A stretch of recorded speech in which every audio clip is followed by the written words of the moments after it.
Okay, there's one seat left over there.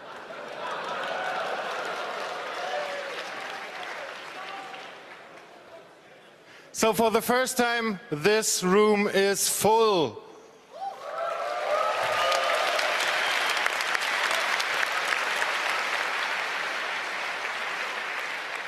I don't believe it. We killed the CCH in the second year. So do we want to make a BCC out of that next year? So what do you think, how many people are here?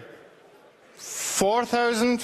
Oh no, not really. We had been 6,000 last year, so who thinks here are 7,000 people? Who thinks here there are 7,500? 8,000. Okay. 9,000. Who thinks we are over 10,000 people here? Okay, I can tell you we're about 6,000 right now in these halls. I don't know how many people are getting a ticket, but we're around 6,000 people here today at the same spot. Isn't that amazing?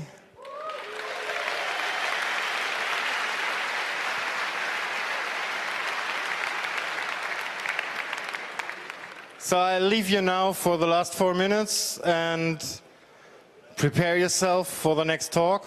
Probably I have to go to room 2 and take a look if there's some crowd control needed as well. Have fun, and Frank will take over from here now. Thank you very much.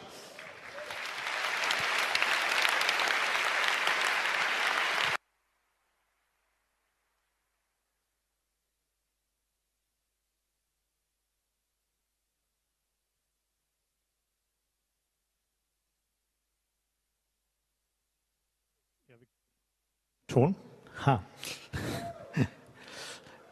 Yeah, we could play some audience games, of course, while waiting for some IP-based connectivity going up.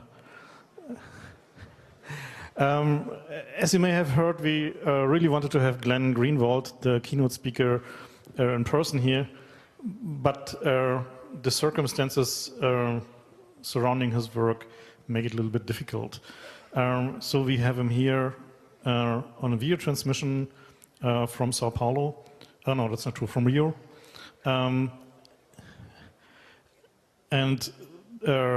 So we will have a format of approximately 40-45 minutes keynote, and then 15 to 20 minutes time for questions to him.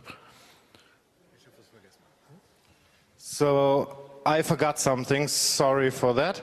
So for anybody who's not a native English speaker, okay, ja, stimmt, eigentlich gilt es nur für die Deutschen, von daher kann ich auch in Deutsch sprechen. Macht sonst wenig Sinn, das sehe ich ein. Für jeden, der des Englischen nicht hundertprozentig mächtig ist, hat sich das Übersetzungsteam gedacht, anstatt wie bisher alles Deutsche ins Englische zu übersetzen, dieser Talk wird direkt simultan vom Englischen ins Deutsche übersetzt und ihr könnt euch das Ganze unter 8011 anhören. Ein Applaus für die Übersetzer.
So that was your applause, Glenn. Welcome for the keynote for the 30th Communication Congress in Hamburg. The floor is yours. Thank you. Thank you very much.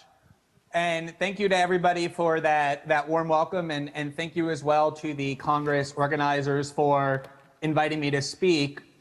My reaction when I learned that I had been asked to deliver the keynote to this conference was probably similar to the one that some of you had, which was, wait, what? And you know, the reason is that my cryptographic and hacker skills are not exactly world-renowned. You know, the story has been told many times of how I almost lost the biggest national security story in the last decade, at least, because I found the installation of PGP to be insurmountably annoying and difficult. And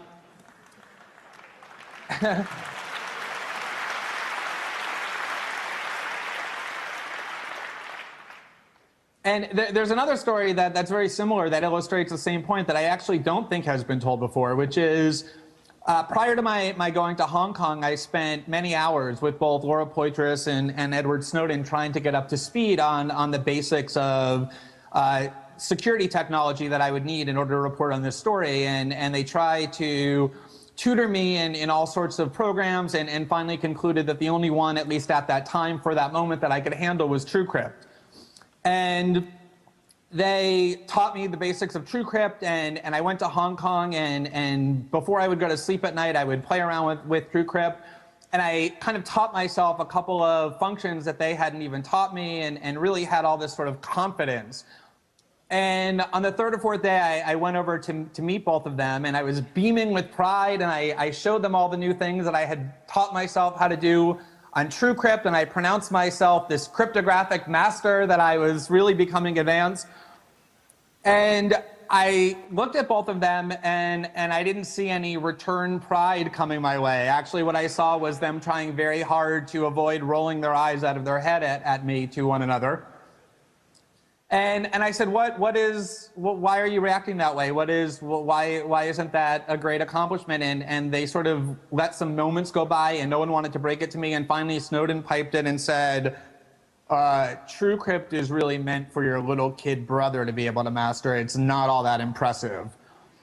And and I remember being very deflated and kind of going back to the drawing board. Well, you know, that was 6 months ago. And in the interim, the importance of security technology and privacy technology has become really central to everything it is that I do. I really have learned an enormous amount about both its importance and how it functions.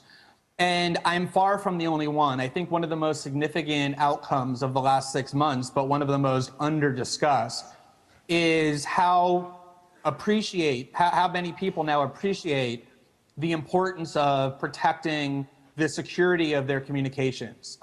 If you go and look at my inbox from July, probably 3 to 5% of the emails I received were composed of PGP code. That percentage is definitely above 50% today, and probably well above 50%. When we talked about forming our new media company, we barely spent any time on the question. It was simply assumed that we were all going to use the most sophisticated encryption that was available to communicate with one another.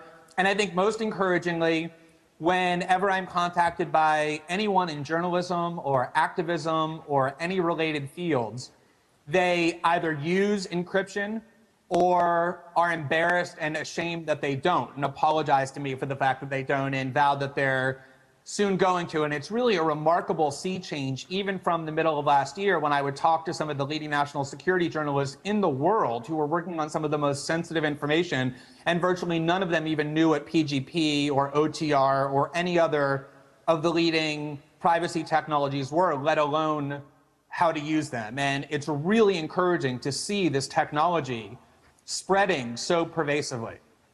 And I think that this underscores an extremely important point, and one that gives me great cause for optimism.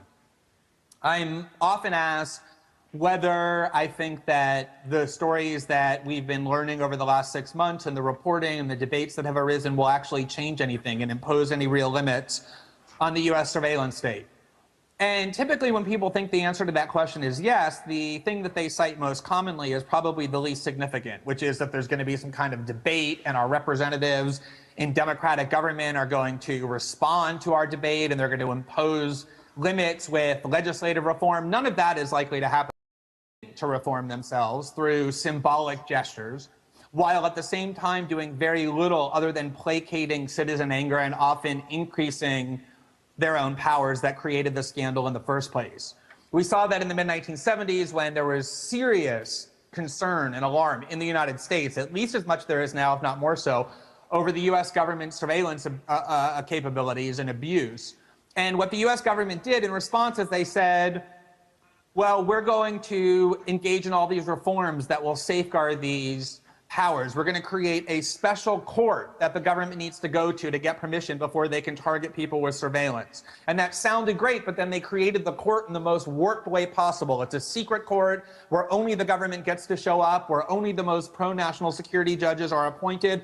And so this court gave the appearance of oversight when in reality it's the most grotesque rubber stamp that is known to the Western world. They almost never disapprove of anything. It simply created the appearance that there was judicial oversight. Or they also said we're going to create congressional committees, the intelligence committees that are going to have as their main function overseeing the intelligence committees and making certain that they no longer abuse their power. And what they did instead was immediately install the most servile loyalists of the intelligence committees as head of this quote unquote oversight committee. And that's been going on for decades, and today we have two of the most slavish pro-NSA members of Congress as the head of these committees who are really there to bolster and justify everything and anything the NSA does rather than engage in real oversight. So again, it's designed to prettify the process while bringing about no real reform.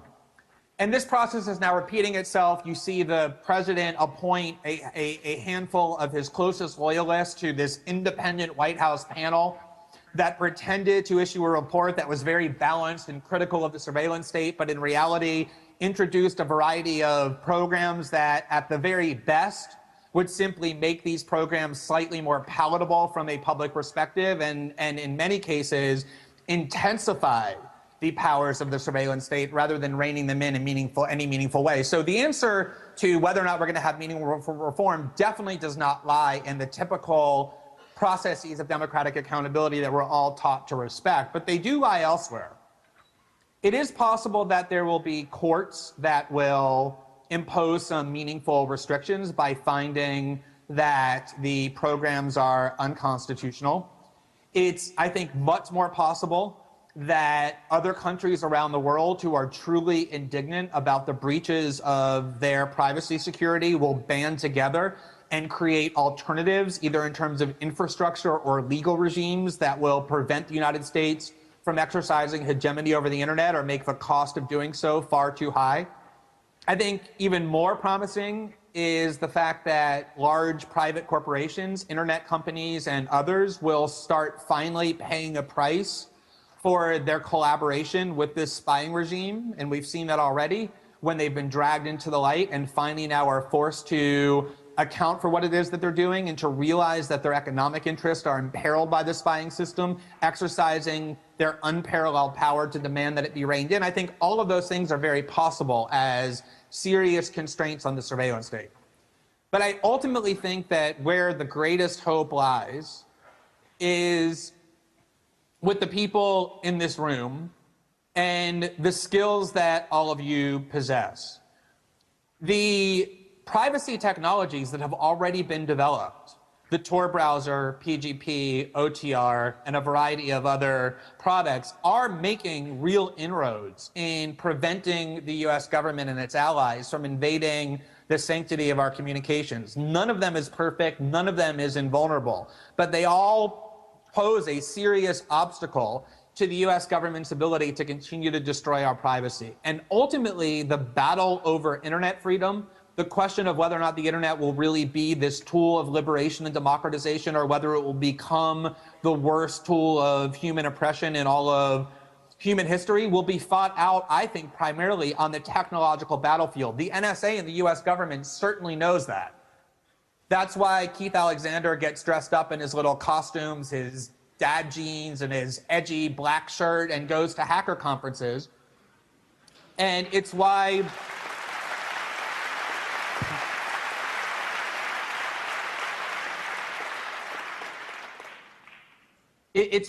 corporations in Silicon Valley like Palantir Technologies spend so much effort depicting themselves as these kind of rebellious pro-civil libertarian factions, as they spend most of their time in secret working hand in hand with the intelligence community and the CIA to increase their capabilities, because they want to recruit particularly younger brain power onto their side, the side of destroying privacy and putting the internet to use for the world's most powerful factions. And what the outcome of this conflict is, what the internet ultimately becomes, really is not answerable in any definitive way now. It depends so much on what it is that we as human beings do.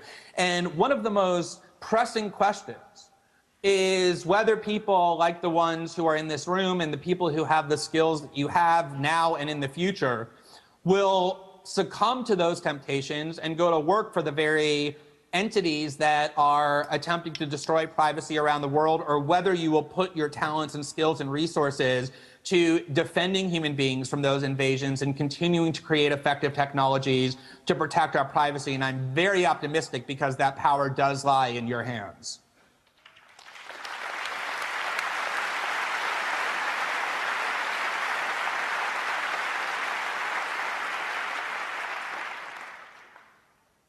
So I want to talk about another cause of optimism that I have, which is that the Pro-Privacy Alliance is a lot healthier and more vibrant. It's a lot bigger and stronger than I think a lot of us, even who are in it, often appreciate and realize. And even more so, it is rapidly growing, and I think inexorably growing.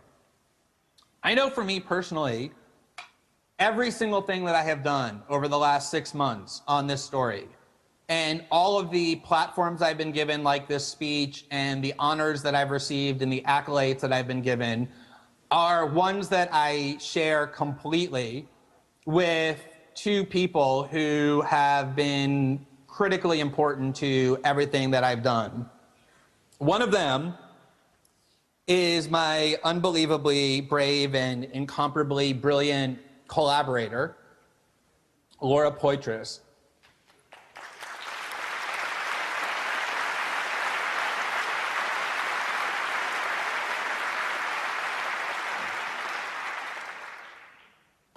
And, you know, Laura doesn't get a huge amount of attention, which is how she likes it.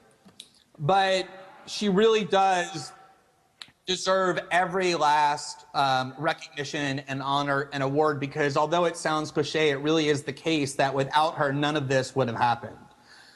We have talked every single day virtually over the last 6 months. We have made almost every decision, certainly every significant one, in complete partnership and collaboration.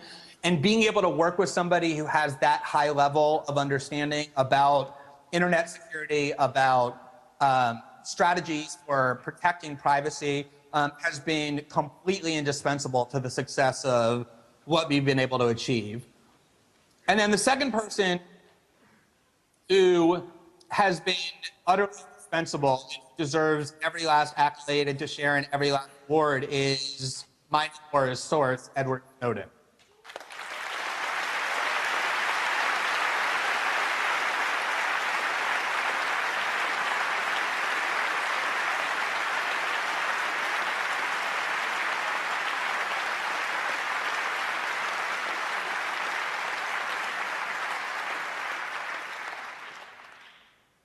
It is really hard to put into words what a profound effect his choice has had on me and on Laura and on the people with whom we've worked directly and on people with whom we've indirectly worked, and then millions and millions of people around the world. The courage and the principled act of conscience that he displayed will shape and inspire me for the rest of my life, and will inspire, I'm convinced, millions and millions of people to take all sorts of acts that they might not have taken because they've seen what good for the world can be done by even a single individual.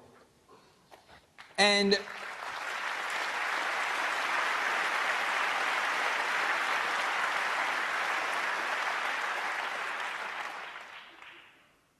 But I think it's so important to realize, and this to me is the critical point, is that none of us, the three of us, did what we did in a vacuum. We were all inspired by people who have done similar things in the past. I'm absolutely certain that Edward Snowden was inspired in all sorts of ways by the heroism and self-sacrifice of Chelsea Manning.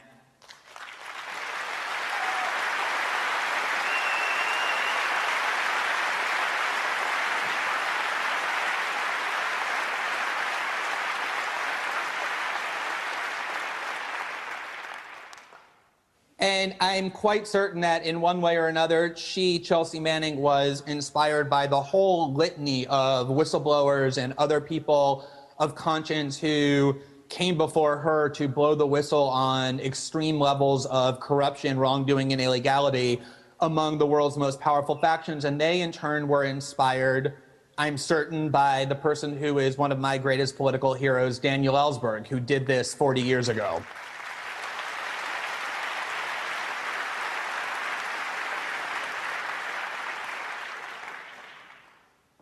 And even beyond that, I think it is really important to realize that everything that has been allowed to happen over the last 6 months, and I think any kind of significant leak and whistleblowing of classified information in the digital age, both past and current and future, owes a huge debt of gratitude to the organization which really pioneered the template, and that's WikiLeaks.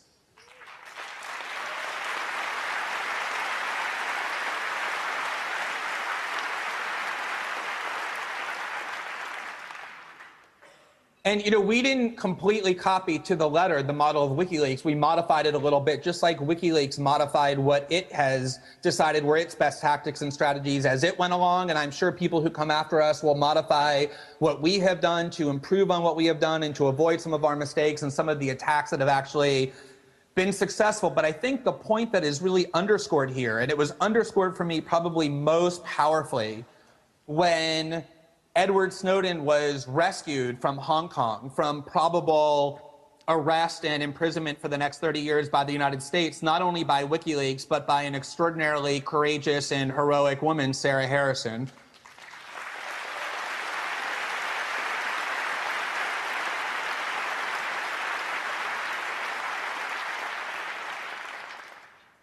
There's a huge network of human beings around the world who believe in this cause, and not only believe in it, but are increasingly willing to devote their energies and their resources and their time and to sacrifice for it. And there's a reason that's remarkable, and it kind of occurred to me in a telephone call that I had with Laura probably 2 months or so ago. Although we've communicated every day, we've almost never communicated by telephone. And one of the few exceptions was we were going to speak to an event at the Electronic Frontier Foundation, and we got on the phone and the night before to sort of talk about what ground she would cover and what ground I would cover.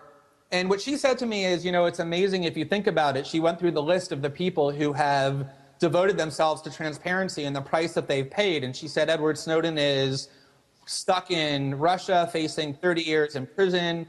Chelsea Manning is in prison. Aaron Schwartz committed suicide.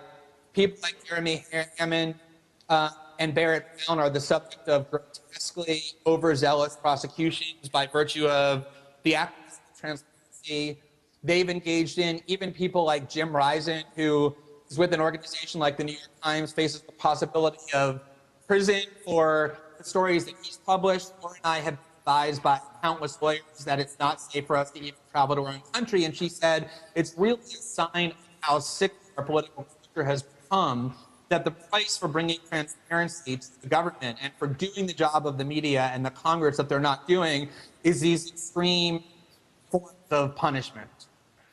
And, was right, and she had a good point, and I had a hard time disagreeing with it. I think anybody would, but I said, you know, there actually is another interesting point that list revealed. The thing that's so interesting to me about that list is that it's actually as long as it is, and it keeps growing. And the reason why that's so amazing to me is because the reason that people on that list and others like them pay a price is because the United States knows that its only hope for continuing to maintain its regimen of secrecy, behind which it can engage in those radical, corrupt acts, is to intimidate and deter and threaten people who are would-be whistleblowers and transparency activists from coming forward and doing what it is they do by showing them that they will be subjected to even the most extreme punishments and there's nothing anybody can do about it. And it's an effective tactic.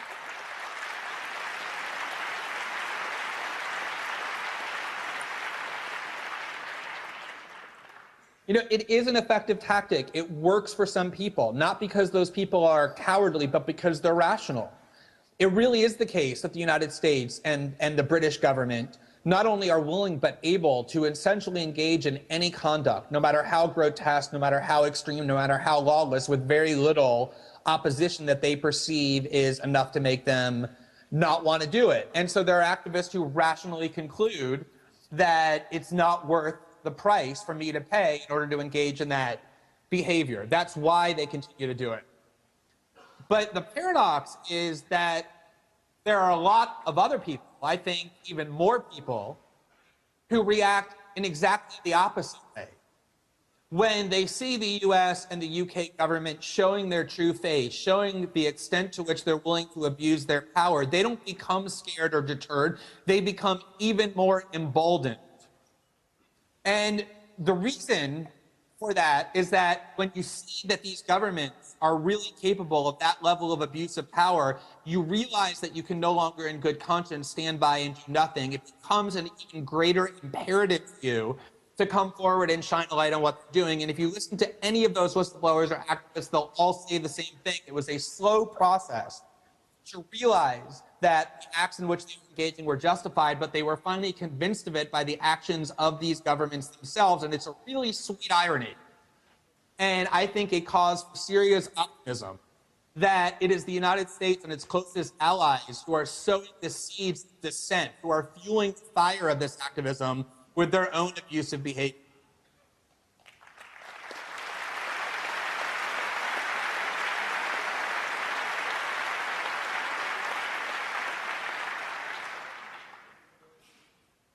Now, speaking of the attempt to intimidate and deter and the like, I just want to spend a few minutes talking about the current posture of the United States government with regard to Edward Snowden. It's become extremely clear at this point that the US government at the highest levels on down is completely committed to pursuing only one outcome. And that outcome is one where Edward Snowden ends up spending several decades, if not the rest of his life, in a small cage, probably cut off in terms of communication from the rest of the world. And the reason why they're so intent on doing that is not hard to see. It's not because they're worried that society needs to be protected from Edward Snowden and from him repeating these actions. I think it's probably a pretty safe bet that Edward Snowden's security clearance is more or less permanently revoked. The reason they're so intent on it is because they cannot allow Edward Snowden to live any sort of a decent and free life because they're petrified that that will inspire other people to follow his example and to be unwilling to maintain this bond of secrecy when maintaining that bond does nothing but hides illegal and damaging conduct from the people who are most affected by it. And what I find most amazing about that is not that the United States government is doing that. That's what they do. It's who they are. What I find amazing about it is that there are so many governments around the world, including ones that are capable of protecting his human rights and who have been the biggest beneficiaries of his heroic revelations, who are willing to stand by and watch his human rights be crushed and be imprisoned for the crime of showing the world what's being done to their privacy.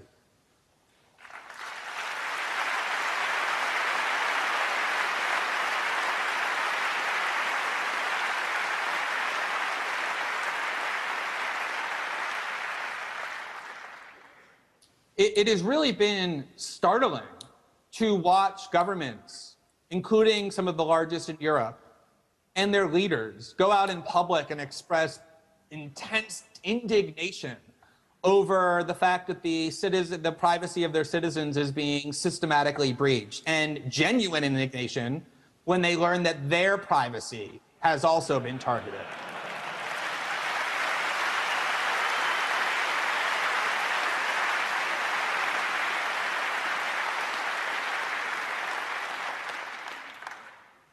And yet, at the same time, the person who sacrificed in order to defend their basic human rights, their rights of privacy, is now having his own human rights targeted and threatened in recrimination. And I realize that for any country like Germany or France or Brazil or any other country around the world to defy the dictates of the United States, that there's a cost to doing that. But there was an even greater cost to Edward Snowden to come forward and do what he did in defense of your rights, and yet he did it anyway.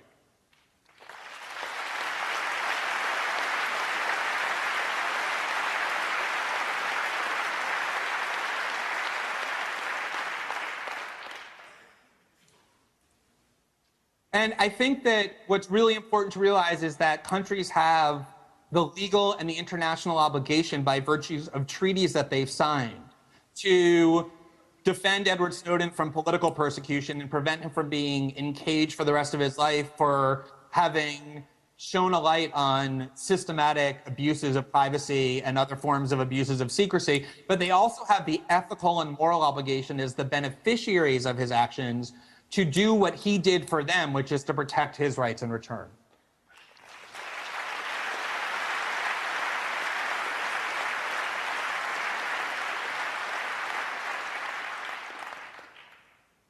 I want to spend a little bit of time talking about one of my favorite topics, which is journalism. When I was in Hong Kong and with Laura and Ed Snowden, I've been reflecting on this a lot in the course of writing the book that I've been writing over the past couple months about everything that's happened.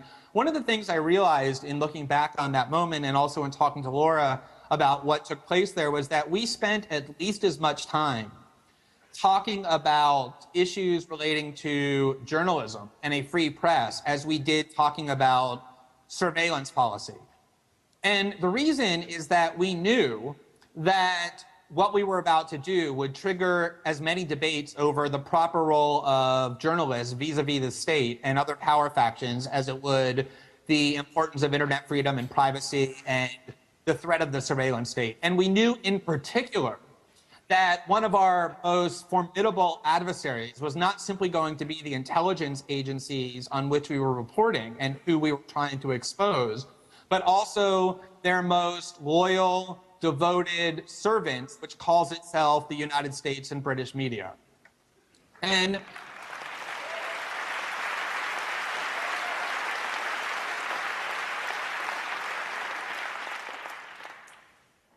so we spent a great deal of time strategizing about it. We resolved that we were going to have to be very disruptive of the status quo, not only the surveillance and political status quo, but also the journalistic status quo. And I think one of the ways that you can see what it is that we were targeting is in the behavior of the media over the past 6 months as these revelations have emerged almost entirely without them and despite them.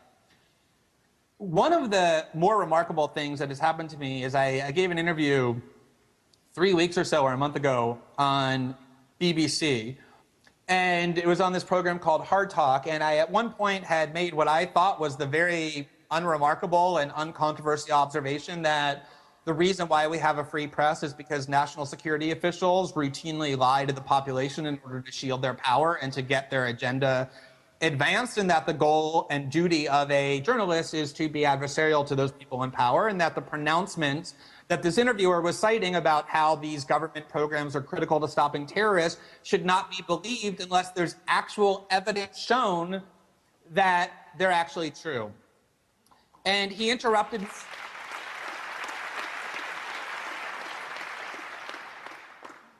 When I said that, he interrupted me and he said, look, I'm sorry, I don't do pompous British accents well, so you'll just have to transpose it in your own imagination. on to what I'm saying, but he said, you know, I just need to stop you. You have said something so remarkable. He was like a Victorian priest scandalized by seeing a woman pull up her skirt a little bit above her ankles. He said, I just cannot believe that you would suggest that senior officials, generals in the United States and the British government are actually making false claims to the public. How can you possibly?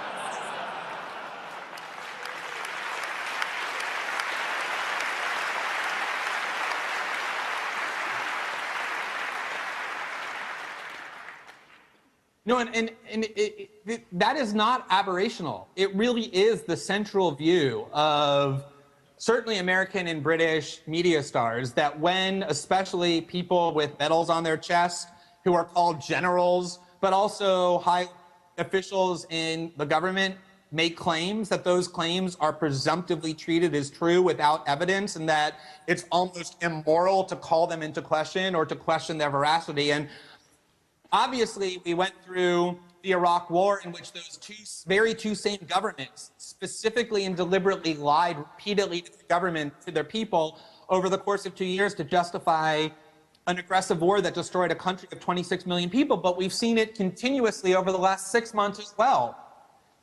The very first document that Edward Snowden ever showed me was one that he explained would reveal unquestionable lying by the senior national intelligence official of President Obama, the director of national intelligence, James Clapper. That was the document that revealed that the Obama administration had succeeded in convincing a secret court, to compel phone companies to turn over to the NSA every single phone record of every single telephone call, local and international, of every single American, even though that national security official, James Clapper, before the Senate just months earlier was asked, does the NSA collect full data about the communications of Americans? And he answered, no, sir. What we all now know is a complete lie. There are other lies that the NSA and its top officials have, U.S. government's top officials have told. And by lie, I mean advisedly, things they know to be false that they're saying anyway to convince people of what they want them to believe. Keith Alexander repeatedly said, the head of the NSA, that they are incapable of accounting for the exact number of calls and emails that they intercept from the American telecommunications system, even though the program we ended up exposing, Bounce Informant, counts with exact mathematical precision exactly the data that he said he's incapable of providing. Or the NSA and the GCHQ have repeatedly said that the purpose of these programs is to protect people from terrorism and to safeguard national security, and that they never, unlike these evil companies, engage in spying for economic use.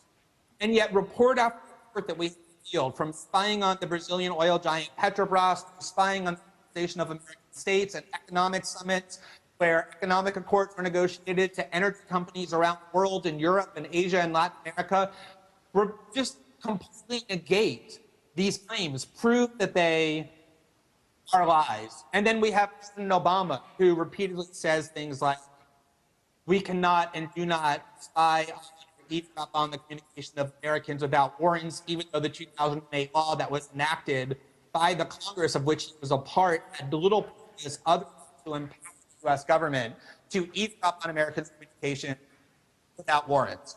And what you see here is serial lying. And yet at the same time, the same media that sees it acts scandalized if you suggest that their claims should not be taken at face value without evidence, because their role is not to be adversarial. Their role is to be loyal spokespeople to those powerful factions that they pretend to exercise oversight.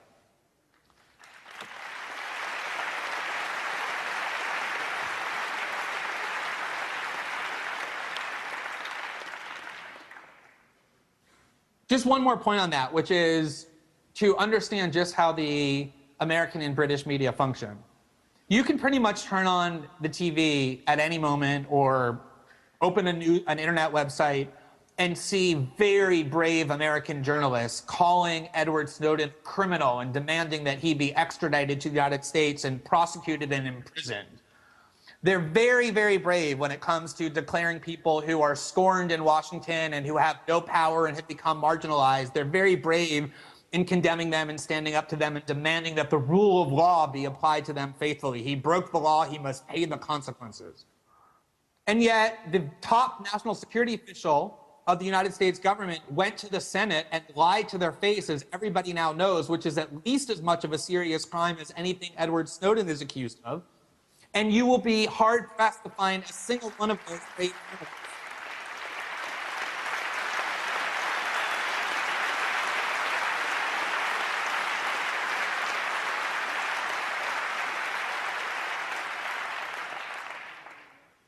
You will be very hard-pressed to find even a single one of those brave, intrepid journalists ever even think about, let alone express the idea that Director of National Intelligence James Clapper ought to be subject to the rule of law and be prosecuted and imprisoned for the crimes that he committed, because the role of the U.S. government, of the U.S. media and their British counterparts, is to be voices for those with the greatest power and to protect their interests and serve them. And everything that we've done over the last 6 months and everything we've decided in the last month about forming a new media organization is all about trying to subvert that process and reanimate and reinstill the process of journalism for what it was intended to be, which is as a true adversarial force, a check against those with the greatest power.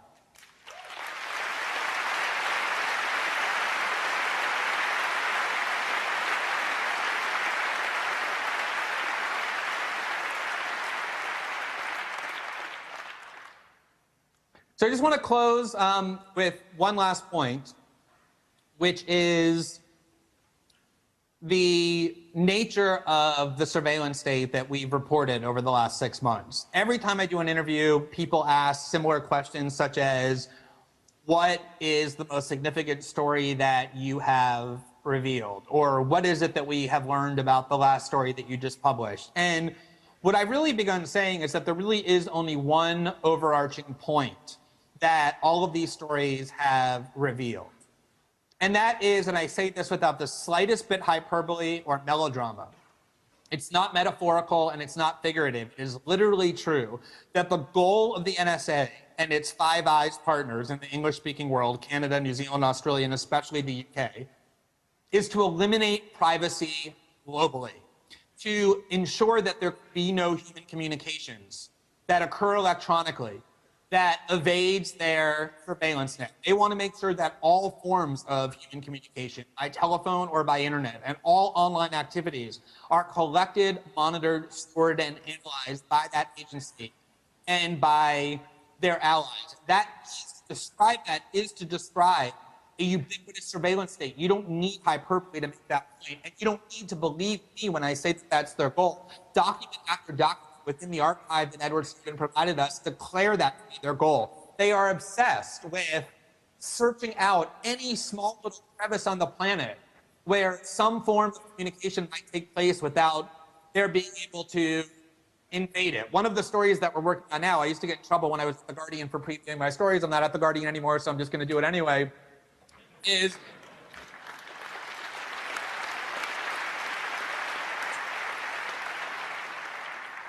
the NSA and the GCHQ they're being driven crazy by the idea that you can go on an airplane and use certain cell phone devices or internet services and be away from their prying eyes for a few hours at a time. They are obsessed with finding ways to invade the systems of online onboard internet service and mobile phone service, because the very idea that human beings can communicate even for a few moments without them being able to collect and store and analyze and monitor what it is that we're saying is simply intolerable. That is their institutional mandate.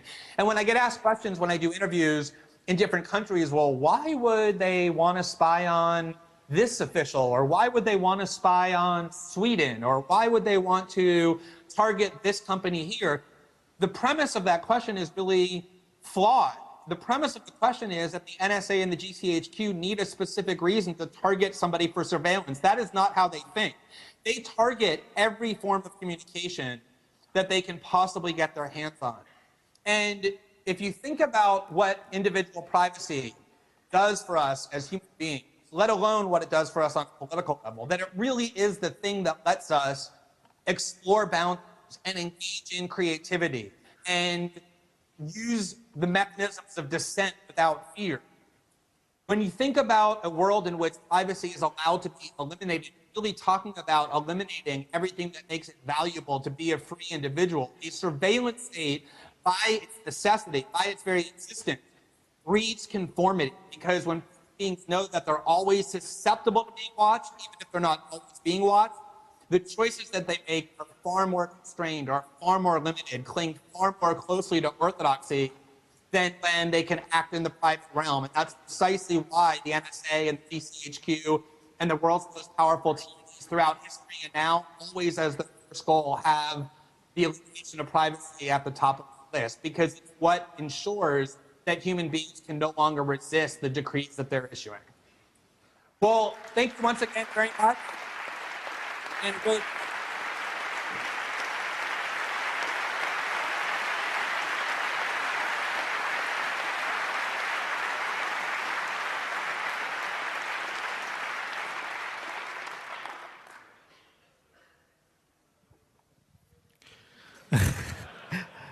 So, thanks, Glenn. We have a little bit of time for questions. I'll start with one, and that is, what do you think is the motivation behind this? We want to be able to spy on really everyone. So the motivation behind the motivation? There are some obvious discrete motivations, whether it be the ability to learn what economic competitors are doing, the ability to learn about technological advances in other countries in order to replicate them, the ability to learn what's happening politically and diplomatically in different countries to get better contract negotiations or to be able to better manipulate the world. But ultimately, it really is only one goal, and that goal is power. If you think about what it means to be able to know everything about everybody else in the rest of the world, and this is the key for me, while at the same time, those power factions that know everything about what the rest of the world is doing are building an ever higher and more impenetrable wall of secrecy behind which they operate, the power imbalance is as extreme as it gets. In a healthy society, private individuals have privacy, hence the name, privacy, except in the rarest of cases. It's supposed to be public servants, public figures, public agencies that have extreme transparency, except in the most extreme cases, hence the name public sector. And yet we've completely reversed that so that we as private individuals have almost no privacy, and they as public figures, public servants, public officials have almost no transparency. And that ultimately is what this surveillance system is about, is accumulating more and more power by being able to know everything about those over whom they're ruling, while those over whom they're ruling know virtually nothing about them.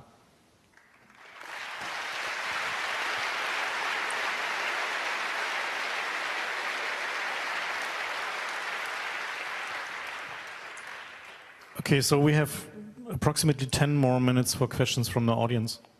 So please, the audience, line up at microphone 1, 2, 3, and 4 if you want to ask a question. There are also questions from the internet. On the other hand, I exploit my position here and want to ask one thing.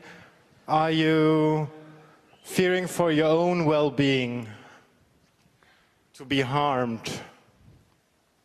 You know, I think that there's obvious risk to what Laura Poitras and I have both done together. Like I said before, we've been advised by lawyers that we really shouldn't travel. Obviously, my partner not only was detained under a terrorism law by the British government, but we're now all being threatened with prosecution under terrorism and espionage statutes. When you have tens of thousands of top secret documents, there's obvious risk to that as well. But journalists around the world and activists around the world, not only in the past, but currently are facing far greater dangers and have paid far greater prices than anything we have. And so I don't spend very much time thinking about that at all. It's a very easy choice when I see the people like Edward Snowden and the other ones on the list making the choices they've made to do my part, which is often a subset of what they're doing in pursuit of these values that I really believe in.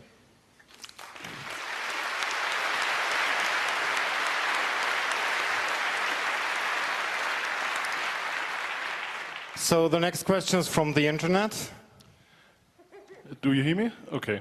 So how do you decide which detail you share with the world and which you are not allowed, or which you don't know if we are allowed to see everything you have? So what is your decision process there? Do you decide that on your own or in a committee?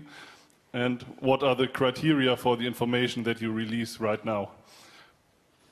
Yeah, that's a great question. That's probably been by far the hardest choices that we've had to make. And I know there's a lot of debate surrounding it, and I've watched that debate because it's been really valuable to, I think, all of us who have had to make these choices. The first factor that we use is the agreement that we entered into with Edward Snowden when he came to us and expressed very clear ideas about what he wanted to achieve and how he thought best that could be achieved.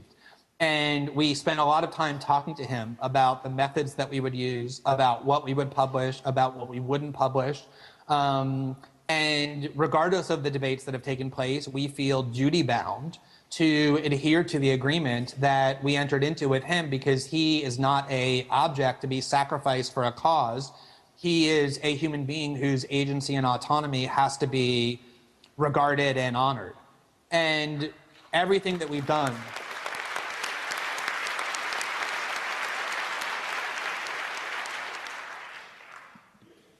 everything that we have done has been guided by the formula that we created together with him. I have been one of the most vocal supporters of WikiLeaks and of Chelsea Manning, and I will be that for as long as I live. I believe in radical transparency. I think the methods that they used to disclose the war logs and the diplomatic cables were exactly the right ones to use. And I think that, though, that there are different tactics and strategies that are optimal for different situations. And one of the choices that we made was that there was certain kind of information we didn't want to disclose. We didn't want to disclose information that would help other states augment their surveillance capabilities to which they would subject their own citizens. We didn't want to publish any of the information that the NSA has gathered about people, whether it be their raw communications or the things the NSA has said about them as a result of what they gathered, because to do that would be to destroy people's privacy and do the NSA's dirty work for them. And we didn't want to publish anything that would endanger the lives of innocent human beings who might be named by those documents. Everything else beyond that, what we have done is sought to publish in a way that will create the most powerful debate and the greatest level of recognition, and to sustain the interest that people have in the debate that we felt like was so urgently needed. I can tell you that we are only 6 months into doing this. It took WikiLeaks, I believe, 9 months from the time they got the diplomatic cables until the time they began publishing them. These documents are complicated. People are waiting for us to make mistakes. It's important that we understand what it is that we're publishing so that what we say about them is accurate. There is a lot more stories to come, a lot more documents that will be published.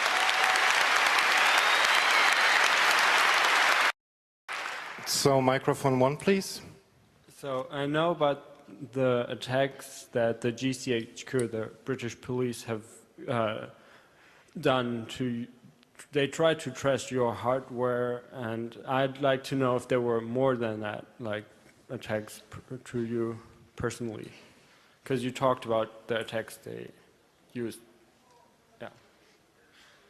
Right. I mean, I think the GCHQ has done us and the world a huge favor by showing their true face to the world. I mean, will the British government ever be able to stand up in public again and condemn some other country for attacks on press freedom without triggering a global laughing fit?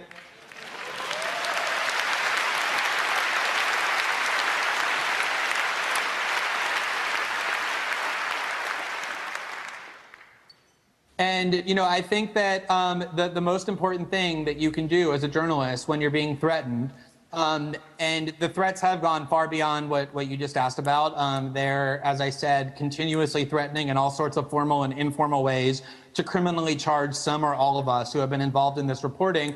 The only thing that you can do is to stand up to the playground bully and continue to publish in defiance of their threats, and that's what we're going to continue to do.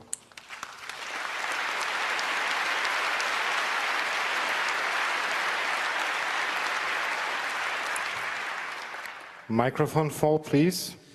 Do you have the impression that the governments, especially the German government, are actually doing something, or do you have the impression that they're just putting up a show for the citizens while they actually prefer to cooperate with the NSA and support them? And if it's the latter, what can we do about it? It's definitely the latter.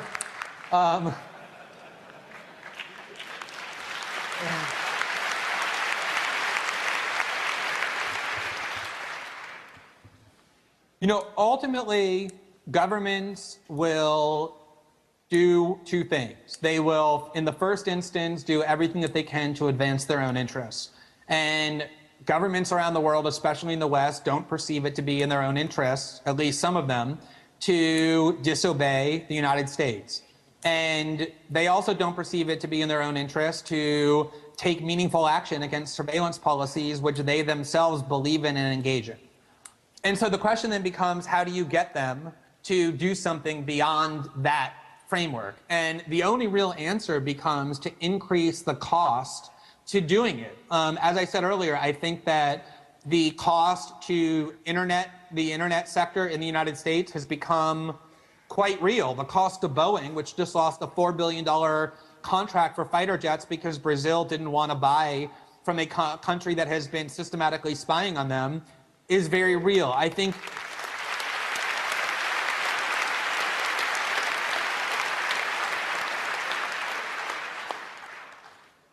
it's up to all of us to devise ways to not persuade them, because I don't think that power centers get persuaded in that way by nice, lofty arguments. I think it's important to devise ways to raise the cost severely for either their active participation in or their acquiescence to the systematic erosion of our privacy rights. And when we find the way to put them in the position where it's not we who are in fear of them, but they who are in fear of us, that's when these policies will change.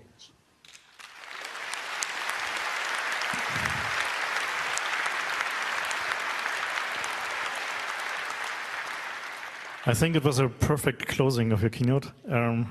Thanks a lot for taking the time. And thank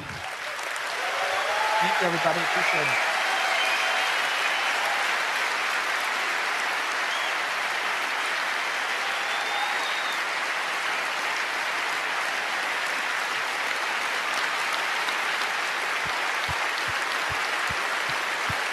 Thank you. Thank you very much.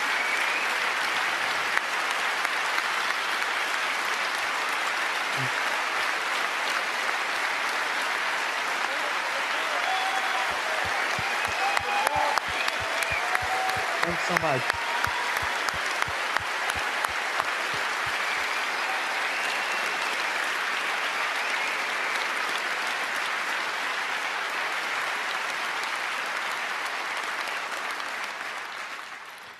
Thank you very much.